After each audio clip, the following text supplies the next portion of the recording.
So he's up into the edge of the water, flinging the rabbit, touching the water. Boom! Comes out, rushing the water. He's backpedaling. Bop, bop, right on each side of his leg. Moose! So my dad pulls it around. We throw it in park. It was the first moose that any of us have ever seen in person. He looks at it.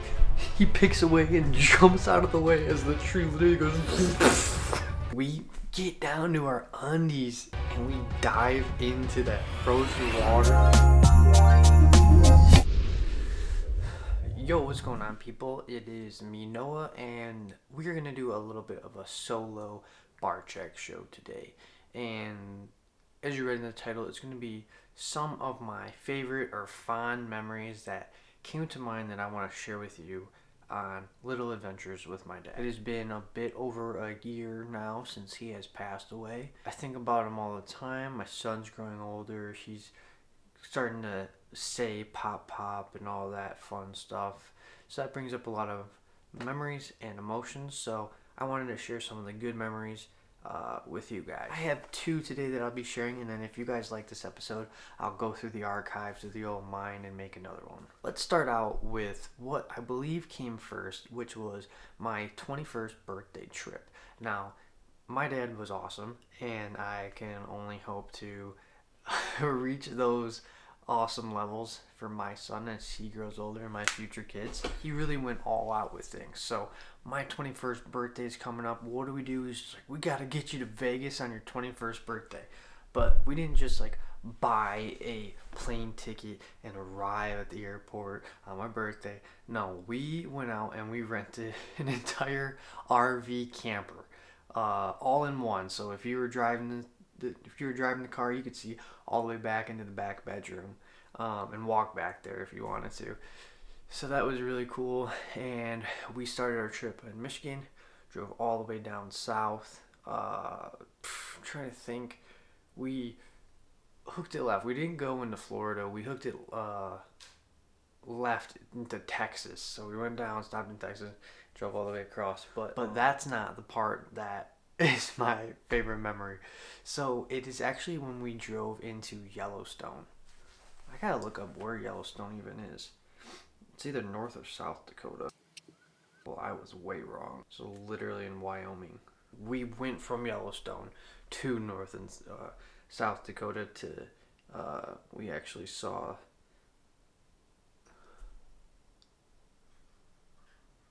what the freaking thing with the heads?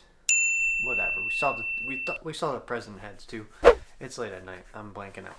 So we're in Yellowstone, but it was the first snowfall of the entire year. So the entire park of Yellowstone shut down because I guess that it's too dangerous once there's like heavy snow in there. So we drove all the way to Yellowstone for no reason because we couldn't even get in. But there was a catcher. You could actually technically get in, the guy said, but it's only in one little tiny corner that you pass through. It's like a little route to basically just transport. You're not seeing anything special, but you're technically in Yellowstone. So we hook it through there, and as we're driving, there's like a foot of snow all around, and the whole goal, we gotta find a moose. Like, come on guys, keep your eyes peeled, get a moose. Driving through, no moose. All of a sudden, we're going on an overpass over a river. I look, moose! So my dad pulls it around, we throw it in park, and we literally hike out into the knee-high, basically, snow, knee-high. My dad's in mesh sneakers. He's not prepared for it. He's got holes in his jeans, mesh sneakers, and a little jacket, because he never liked wearing jackets for some reason. Super weird. But so we're hiking through this heavy snow, and we like are laying down. All three of us got cameras. We're like taking pictures. My one friend Jay, he's flying a drone over above. It was the first moose that any of us have ever seen in person. And moose are actually very dangerous, especially wild moose.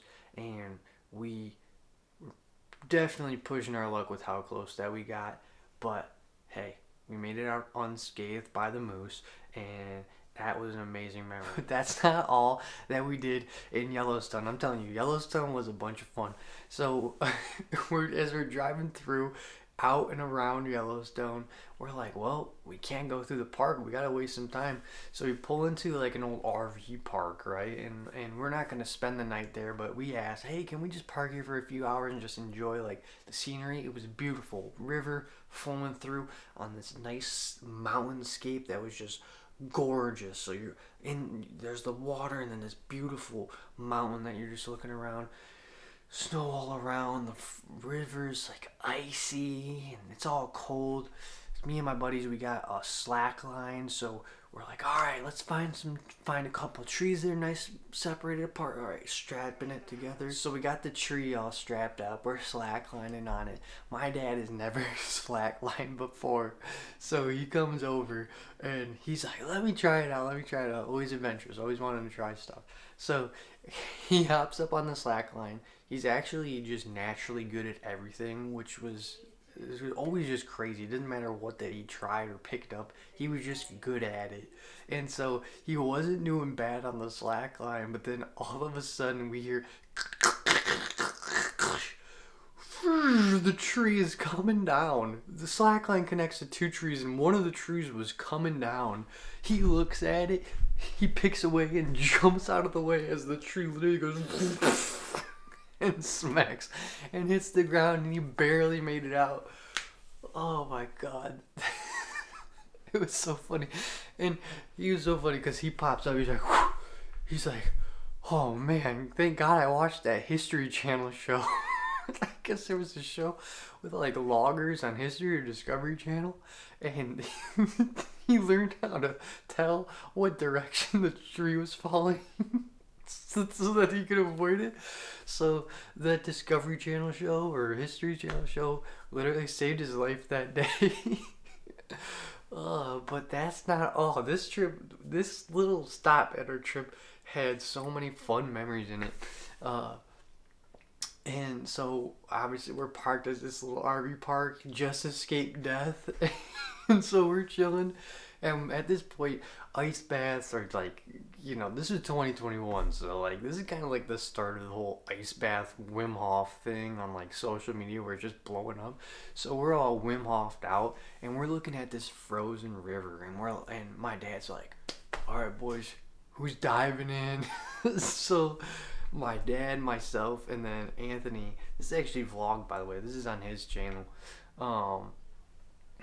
We get down to our undies in the freezing temperature, foot snow, freezing temperature, frozen lake, and we dive into that frozen water. And I swear I was in there for a good 5 seconds. That's all I could take, and my entire body was numb. I couldn't feel past my knees. As I was walking, I just grabbed my stuff. I didn't even dry off. I just run to the RV. Worst decision ever. I swear I thought I was going to lose my feet. I was trying to warm up. They just wouldn't warm up. It took a while before I could feel my feet again. But man, it was a beautiful ice bath and just great times, great memories. So that's one of the quick little memories. On that same trip, we went over to Mount Rushmore, and that's in one of the Dakotas, and I'm pretty sure. And it was sweet because this was during COVID time, so I think we genuinely saw 5 people in the entirety of walking through Mount Rushmore. I mean, it was desolate and it was amazing because I guess supposedly there's just lines or a lot of people, so you don't get like a clear picture of just you two. So I got a really special picture with just my dad and I at Mount Rushmore, which is really cool. It's an awesome picture, good memories. And then one last thing on the Dakota trip was, man, I guess that's like, if I'm not mistaken, the first ever T-Rex was found in there. And so we got to go to, there's like a bunch of dinosaur bones just flooded in that area. So there's a really cool museum that we just like spent a bunch of time in with all sorts of dinosaurs found right there on the land. So that was really cool. And there was a lot of other stuff on that trip, amazing beef jerky and all that. But Um, there's a lot more stories to deal with that trip, but I'm gonna leave it there because I just wanted to share the one part with Yellowstone, and so that was that.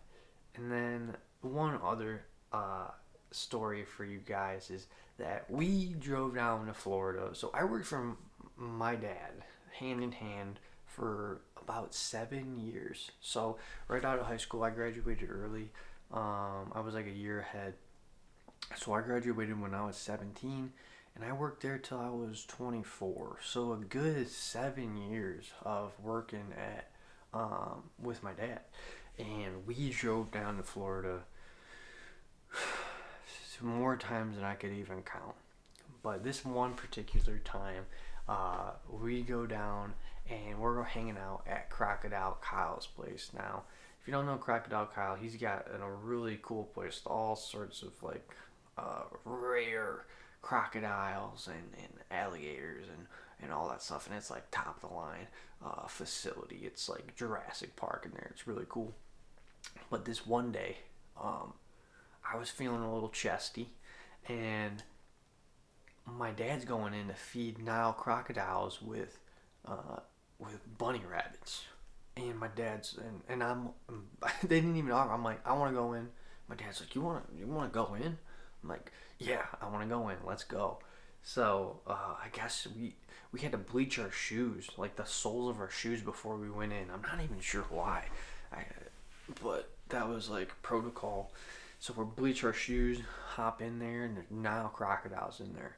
There's like there's a mother nesting with babies, like swimming around the water, if I'm not mistaken. And then the big daddy papa's inside of the water, can't see him. But the thing with crocodiles is they always can see you. So we know he's in that water. We don't know where, we don't know his posture, but he's in there. Now, my dad is just, they call him Lucky Brian. Just in Africa, Lucky Brian, because he pulled off all these miracles in the movie. The Brian in the Wild was a lucky, just so many lucky shots that he gathered. So he pulled out the old Lucky Brian this day too, because so he's up into the edge of the water, flinging the rabbit, touching the water, but staying on the balls of your feet, because there's a Nile crocodile, a giant, Salty's the largest, one of the largest crocodiles in the world, if not the largest. And tapping it, nothing's coming out, and then all of a sudden, boom, comes out, rushing the water. He's back pedaling. Instead of my dad throwing the rabbit at the mouth so he could catch it, my dad is teasing the Nile crocodile, like getting him to come out further and further out the water. Does a tease. The crocodile literally, it's so fast. They're so fast. Bop, bop, right on each side of his leg. And we put it frame by frame. And then when I tell you, it was like an inch, if even an inch away from grabbing his leg, and pop, it would have just barrel rolled, freaking ripped him apart and pulled him into the water and just drowned him at the bottom. I mean, that's a very realistic possibility with these Nile crocodiles. And I bring up this story because it just encapsulates like my dad. When it came to animals, just the balls he had on him, and then the luck that he had too, whether it was venomous snakes and black mambas just flying around and striking around and him just dodging it, or all that crap, or a Nile crocodile nearly taking off his leg but him missing it by a fraction of an inch. I mean, that there's just a lot of memories like that, but that one always sticks with me, and it makes me laugh so much because the crocodiles, they strike so fast. You just hear, but you don't see how close it is in person until I was editing the actual video. And so, I mean, we were on those trips, like we were driving place to place.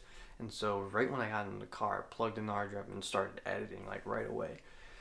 And as we're driving to the next spot, I pull up the clip.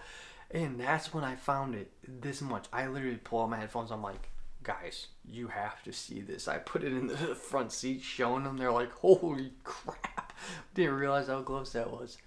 So, yeah. just a couple of fond memories I wanted to share with you guys. Like I said, I mean, obviously 7 years worth, so I can go through the old memory bank there if you guys want. Drop some comments down below if you enjoyed the story time, and if you want to hear more. Thank you guys so much for the love and the support. Hey, I or Gabby and I will see you in the next one. Peace.